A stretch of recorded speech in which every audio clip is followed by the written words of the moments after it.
What's going on, everybody? It's Killswitch here, coming back for another Teacher Tuesday episode.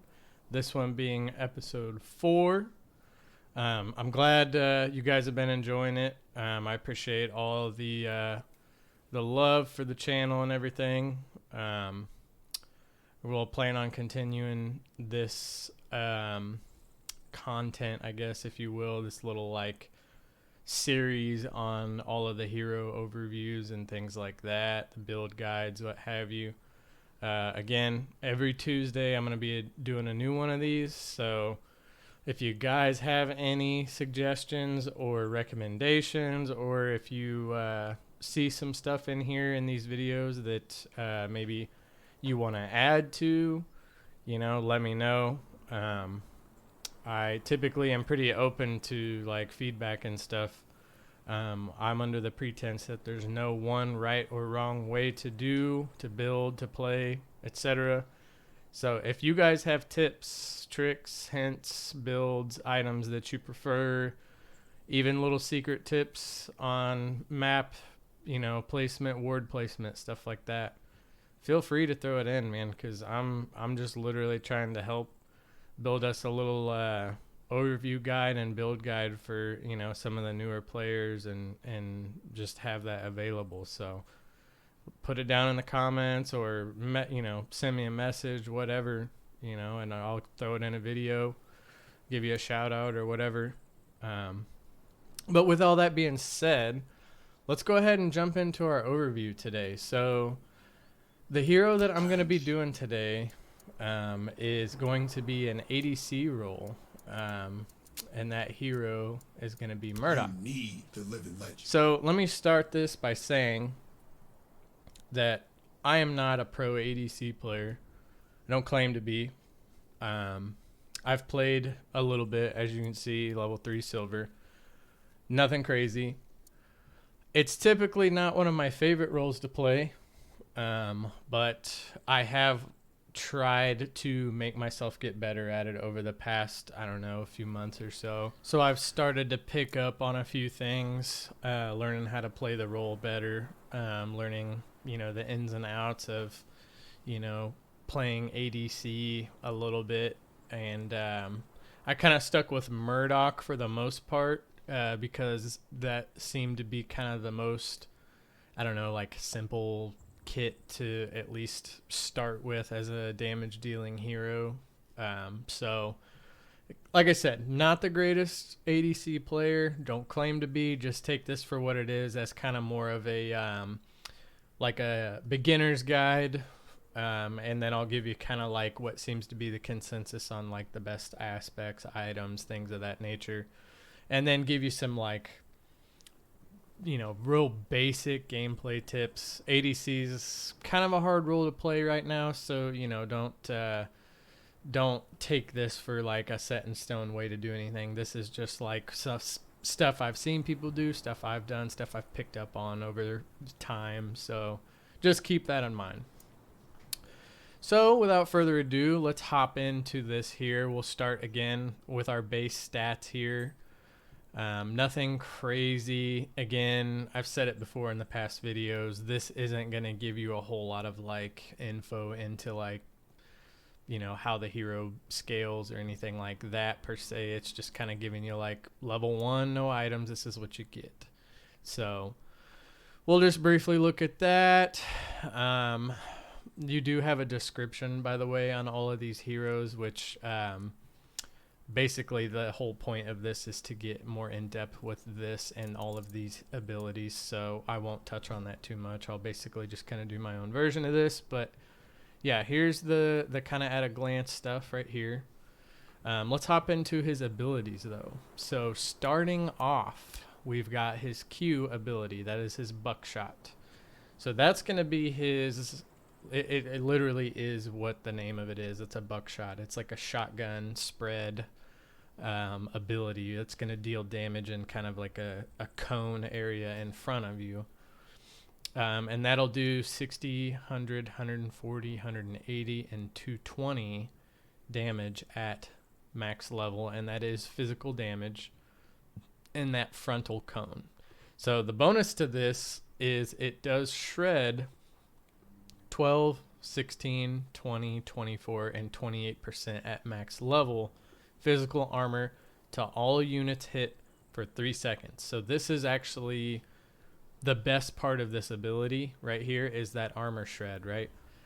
So he kind of has a little bit built into his kit, at least an ability to kind of help deal with like tanks, which that's really the hardest part for ADCs right now, is dealing with tanks, and especially the bruiser type tanks, right? Because they have so much health, they have so much damage, they just come in and basically nuke you.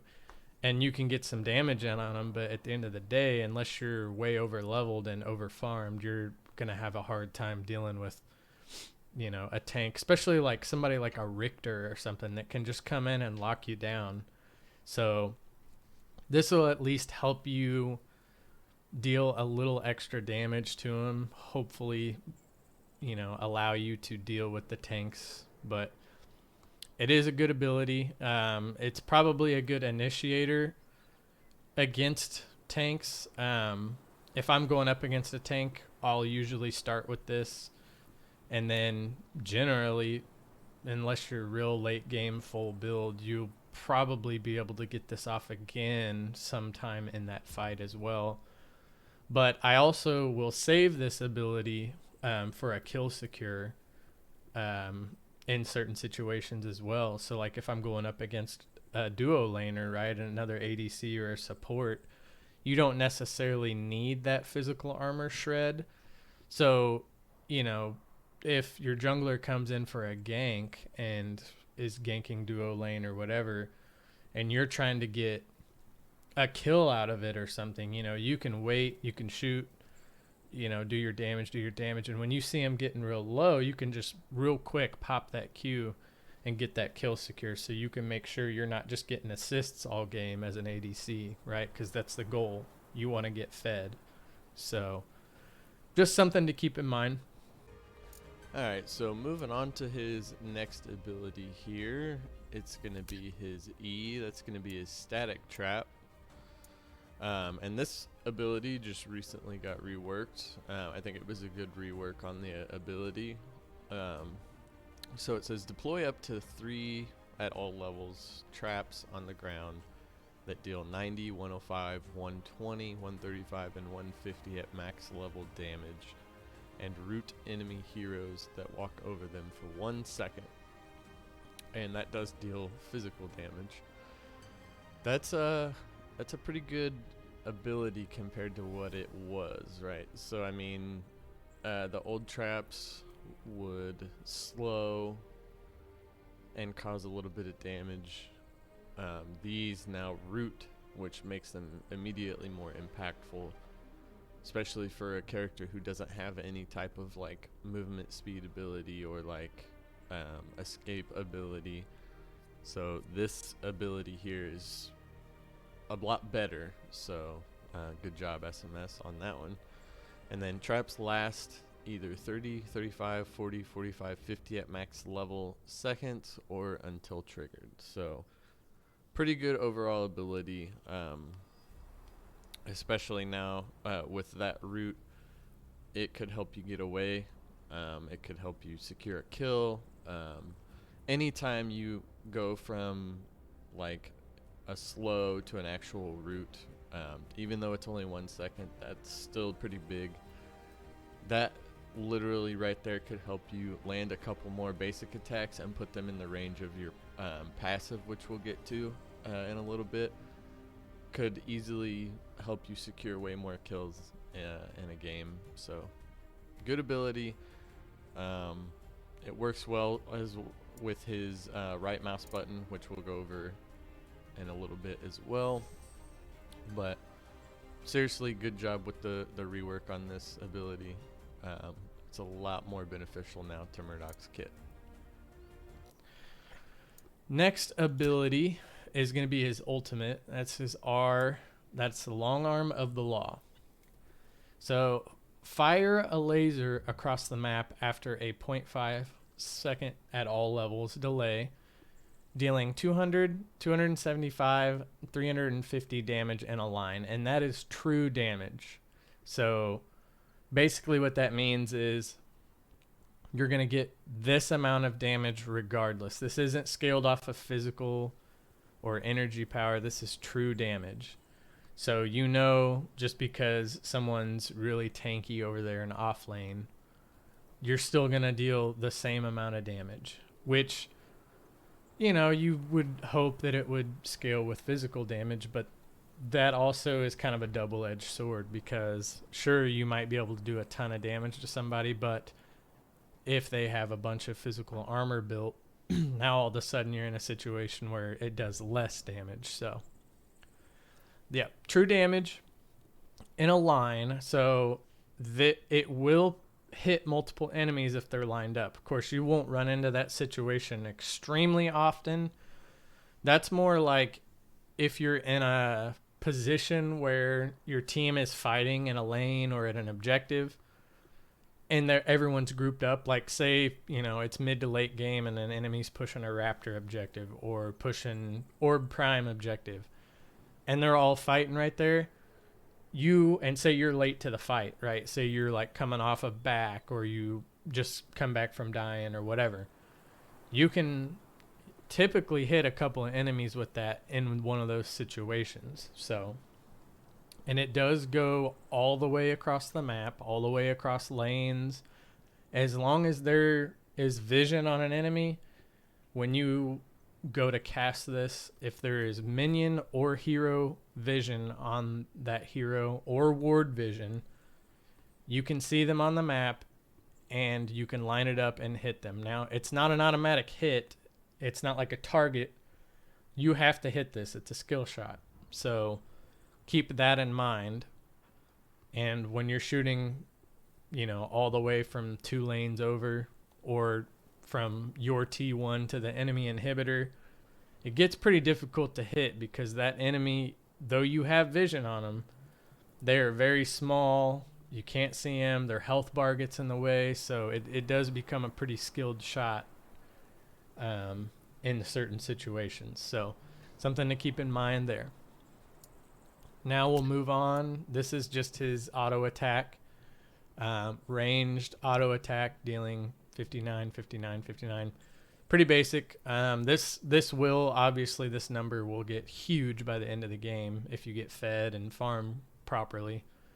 That number will be way up there. So, and that is kind of the idea behind an ADC, is ramping up that auto attack damage so that you can just constantly be putting out a lot of damage. But that'll come with the build, the items, etc. So let's move on to the right mouse button. So this is a shield push, right? So what it does is it's going to push enemies that are directly in front of you away from you, like directly back from you, 650 units at all levels.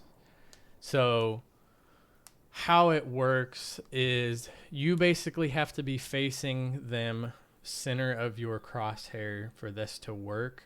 There are some instances where you can catch them on the edge of it, but it works the best and most consistently when you're facing them like straight on. And this will push them back away from you.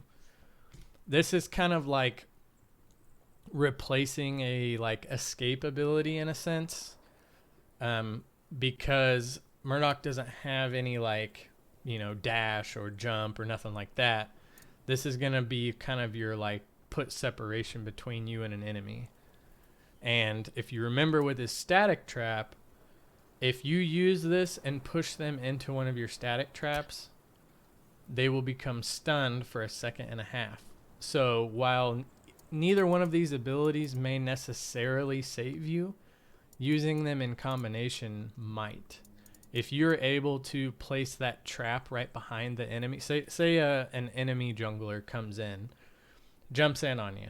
If you have the wherewithal to place that static trap behind them and then immediately push them into it with this, that's going to stop their gank right then and there, because especially if you have a tower to retreat to, because That's going to push them back 650 units. You're going to be able to get away, and they're going to be stunned for a second and a half. So that's really kind of like, it can be a hard combo to hit because it is such a, it's, you know, really quick. Like, you have to be on it because when they jump in on you, you know, most of the time they're going to hit you with some kind of crowd control of some kind. So you almost have to be like anticipating it a little bit.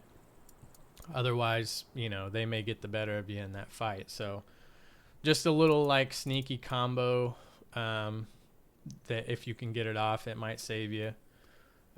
Just something to be aware of. Now let's move on to his passive. So Judgment of the Law. So this is going to give you 115, 120, 125, 130, and 135% at max level movement speed when moving towards revealed enemy heroes below 20, 22.5, 25, 27.5, and 30% max health at max level. So something that I've noticed with this as well is that it says towards revealed enemy heroes below that. It actually does work on enemies who are not revealed. I've had plenty of circumstances where I've actually been able to kind of pinpoint an enemy that is not revealed based off of this passive. So what'll happen is you'll get somebody real low, or your teammates will get somebody real low. And what'll happen is if you're in that range, his little siren will start going off. You'll see it too. It's like a little literal police siren almost on his shoulder. And you'll start moving quicker when you move in the direction of that enemy. So they may have retreated to like the jungle or something like that to get away. Well, if you're moving and your siren's going off, you're moving towards them. You're going to close the gap. It's just a matter of finding them. And some of that is just game knowledge, map knowledge, you know, like think about where would you have went, you know, what to escape, like which direction would you have went? And if you're already having that siren go off, then you know you're already in the right direction. So that is something to keep in mind. That can help you secure a kill. Now, I wouldn't say chase them to the ends of the earth for it, because as an ADC, I mean, you're going to put yourself in a bad spot. And especially be wary of going into unknown, unwarded areas by yourself. If you're going to do that, you know, you might get that kill, but you might die for it because you don't know what's waiting behind that fog wall. So that's just something to keep in mind as well. That movement speed bonus towards those enemies is really great, but it can also put you in a really bad spot. And so that's basically his kit in a nutshell. Like I said, I'm not the greatest ADC player, so if I miss something or if there's more tips and tricks you have for this, throw them down in the comments or let me know so I can add them in here. But with that being said, let's go ahead and jump into the build guide for Murdock and kind of for ADC in general, because there's really no like differentiation of a build for an ADC outside of personal preference.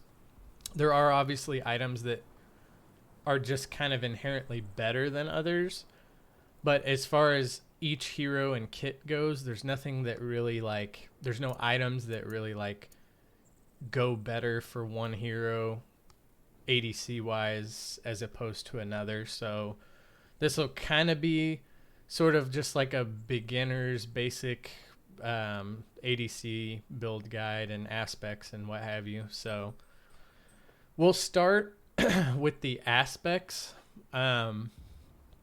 Generally, you're going to see, and again, I wish I could pull them up on the Learn tab here, but I cannot. So I'm going to have to go off of memory here. The one aspect I know I always run is King. That is a red aspect. It's the one that gives you stacks per like multi-kill, which is kind of misleading because it's actually multi-kills on minions, not really like hero multi-kills. So, but I think it gives you stacking attack speed, and then it also increases the damage you deal when you're missing, like for every 10% of your missing health, it'll give you increased damage.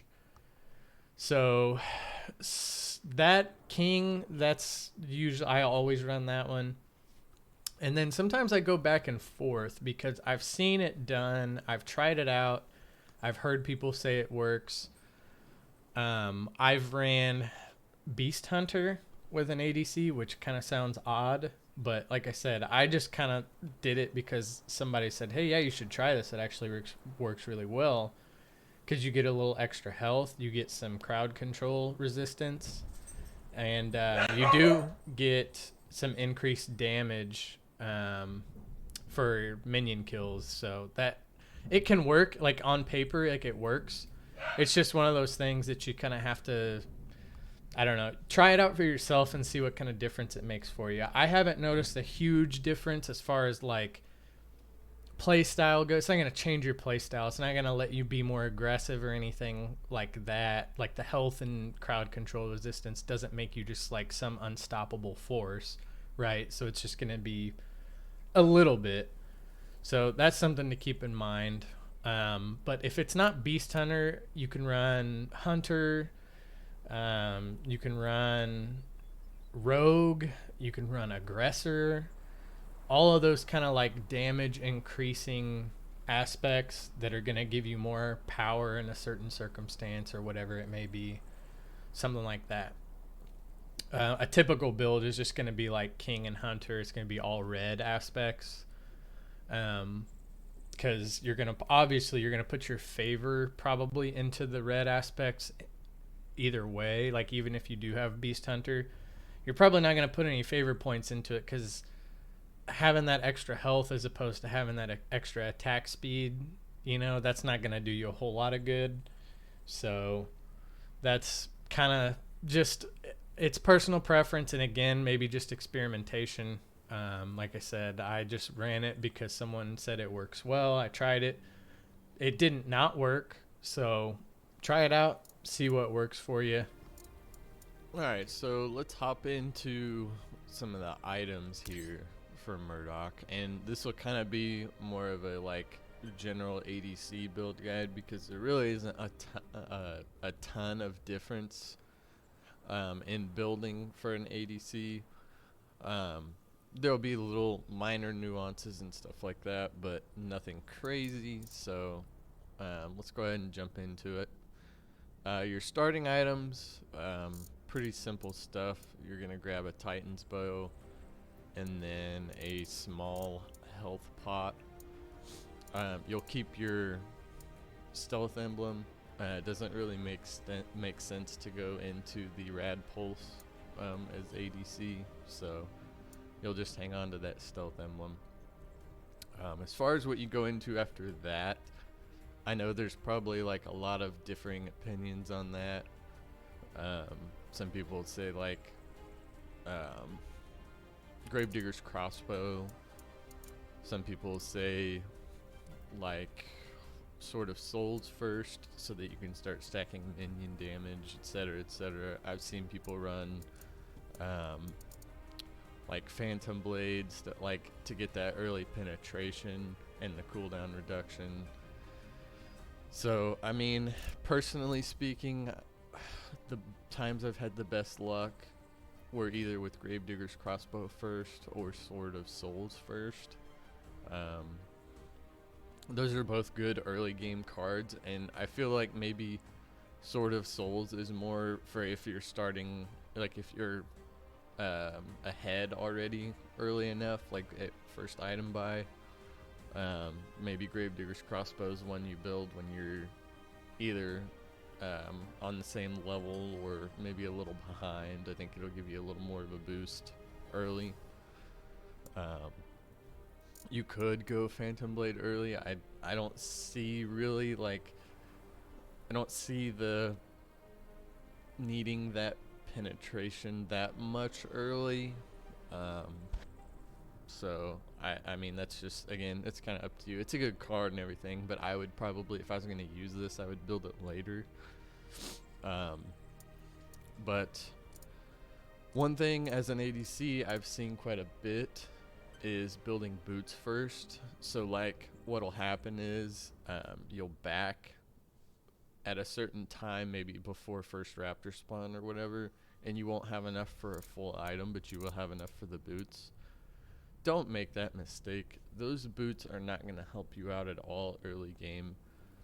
That movement speed bonus isn't going to really do anything for you, especially when you need that damage boost to be able to stay like ahead of the other ADC and support. So I mean, if I build boots before my first item, I will literally just grab this $300 or 300 gold boots, the very first one here for the bonus movement speed, and then start buying the components to whatever item I'm building.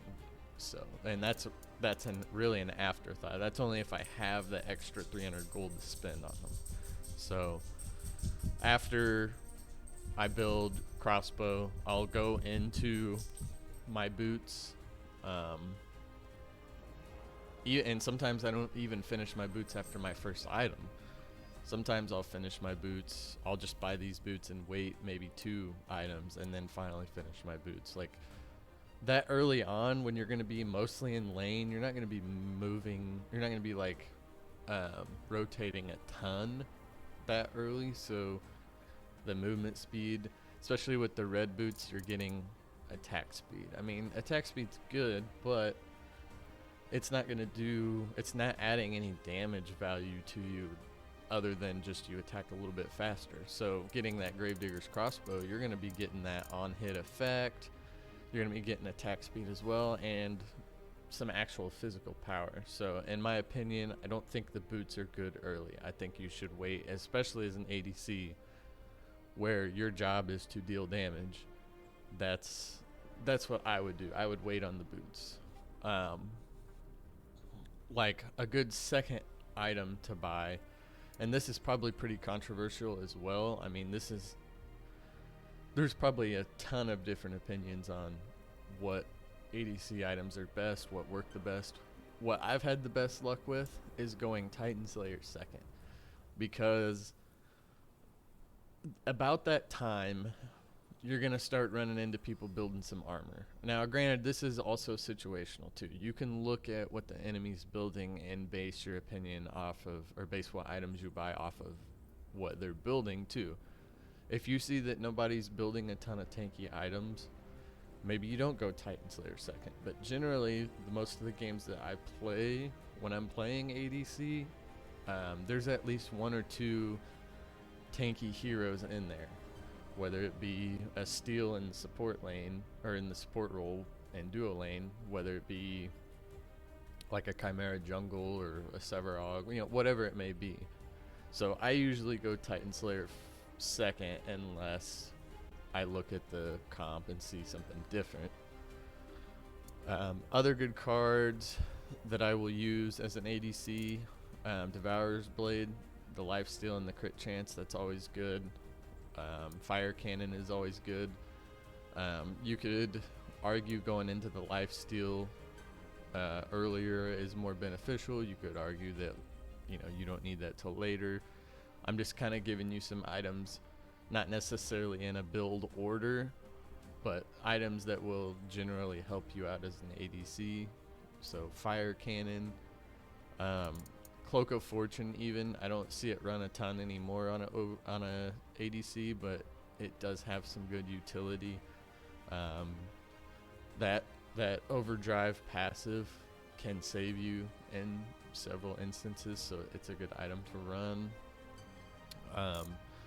Doomsbringer rifle you could do. I mean, that's a solid just 35% penetration with 55 power. Like, that's pretty good value there. You could go Infernal Gunblade. This is probably like more of a Twin Blast card with the attack speed, stacking more attack speed, but still a pretty good card overall. You've got Bloodlust Saber. That's pretty cool for the dash. I feel like that would be a good like Sparrow ADC item, since she doesn't have really any type of like utility ability. Like she has no real escape or anything, so that could be useful for you. Another good item to run is, where is it? Hold on.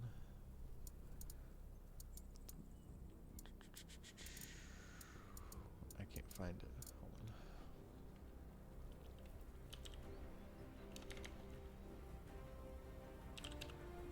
There it is. Fate's Gunblade. God, struggling to find it there. I don't know why I couldn't find it. This one is the physical power, physical pin. It gives you energy armor and a spell shield. So I see this run quite a bit on like squishier heroes, because this will give you like an energy armor bonus and a spell shield against an ability, which is typically like they would be the most useful in like a Bellica situation, like if you're facing a Bellica, or like a gadget or a countess or something like that. It'll just give you a little bit of a buffer while still giving you some power and penetration. So it's a really good item to run. I love the spell shield on it. It works out really well as a ADC with no real protection other than relying on a support hero. So pretty good card. And then of course you could go into other items, but they're not as reliable, I don't think. Like any type of the like kill claw ability items, it seems to be they work better for like brawlers and stuff, but I suppose you could run like this bio infuser here. But outside of that, there's really nothing that I would take as an ADC over the ones I've already mentioned. Like I said, you could run like a Phantom Blade. Definitely would throw Sword of Souls in there. If you're gonna build it early. But outside of that, like none of these, like, you know, like the purple cards, the purple faction aren't gonna do a ton for you. Maybe like an Enlightened Saber, but that's more for like a assassin type hero, in my opinion. More like a jungler item. I wouldn't put anything into this. Now you could buy the Deathblink. I don't see a ton of ADCs running. I've never really ran it. Playing ADC. This would be kind of a really high risk, high reward potential item with the dash. It gives you 50 power, which is pretty decent, but that's it. It doesn't give you any secondary stats, so you're getting that blink, but you're losing out on a potential like penetration or critical hit chance or damage, something like that. So that's kind of like one of those where you know what you're getting with it. You're not getting a ton of stats. So if you feel like you're ahead enough that you don't need those stats, you could run this and it could help you kill secure, or could help you get out of fights. Just kind of, you know what you're getting with it. It's cheap. You could run it. All situational though. You've got Adrenaline Shot. I don't really love this item. It doesn't give you any power, which is kind of a downside to it. It does give you a ton of attack speed and movement speed. It gives you the critical chance, and it has that active to get more attack speed and movement speed. That could be good, but the fact that it doesn't give you any type of damage, that's the really only downside to this item. It is a little bit cheaper on the gold cost, but I don't know. I don't love the item. I feel like the trade-off for any type of power or like penetration or something like that just isn't worth it unless you're super far ahead and you're just trying to run around that map and kill everybody on the map and take objectives and take towers as quickly as you possibly can.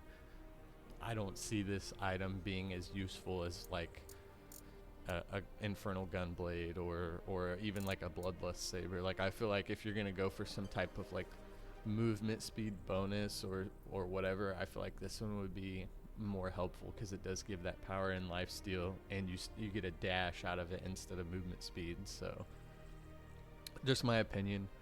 Like I said, I don't play ADC. Like, I'm not an ADC main. I don't play it nearly as much as some of these guys who are crazy good at it. So like if somebody tells you, if you're watching a streamer and they're telling you something different, like by all means, don't take this as fact. This is just me giving you my opinion on like what I've seen through, my ADC games and stuff like that. So, yeah, that pretty much covers everything as far as items go. If there's not really anything else that an ADC can really benefit from that's not going to cost you something in the long run. There's probably some like cheeky plays out here where you could find like a weird little combo or something, but truthfully, when it comes to Fault and MOBAs in general, you kind of like go with what works the best the most often, or what seems to be the most successful more often than not.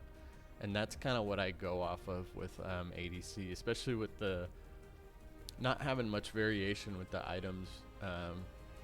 As an ADC, you're pretty much just looking to build damage, penetration, and then either, like attack speed or crit chance. Those are really the only big ones. You're looking to get as much physical power as you can, and then depending on the enemy team comp, you're looking to get as much penetration and crit chance as you can, and some lifesteal in there, whatever it may be.